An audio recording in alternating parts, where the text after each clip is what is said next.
నాన్న ఏమైంది? మాకు స్నానం చేయిస్తావా? నాన్న ఏం చేస్తున్నావు? నాన్న కాళ్ళకెందుకు కట్టేస్తున్నావు? ఒరే తమ్ముడు, నాన్న మన కాళ్ళెందుకు కట్టేస్తున్నాడ్రా? అన్నయ్య కాళ్ళొకటే కాదురా, చేతులు కూడా కట్టేస్తున్నాడ్రా. అయ్యో ఎవరు లేరా? తమ్ముడు ఏం కాదులే, నేనున్నా, నీకు భయపడకు. ఏమైంది నాన్న? మమ్మల్ని ఎలా ఎందుకు చేస్తున్నావు అని అడిగే లోపే ఆ చిన్నారులు అనంతలోకాలకు చేరుకున్నారు. అర్థమే లేని కారణాలతో అర్ధాంతరంగా 6 ఏళ్లు 7 ఏళ్ల చిన్నారులను అనంతలోకాలకు పంపి తాను ఉరివేసుకుని ఆత్మహత్య చేసుకున్నాడో కసాయి తండ్రి. కష్టాలేమన్నా ఉన్నాయా అంటే మంచి ఉద్యోగం ఉంది. అయినా ఆ తండ్రి ఎందుకిలా చేశాడు? భుజాలపై ఎత్తి ఆడించే నాన్న కాలయముడు ఎందుకయ్యాడు?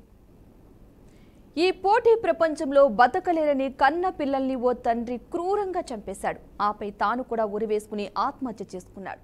ఈ ఘటన కాకినాడ జిల్లాలో సంచలనం సృష్టించింది. కేసు నమోదు చేసుకున్న పోలీసులు దర్యాప్తు చేస్తున్నారు.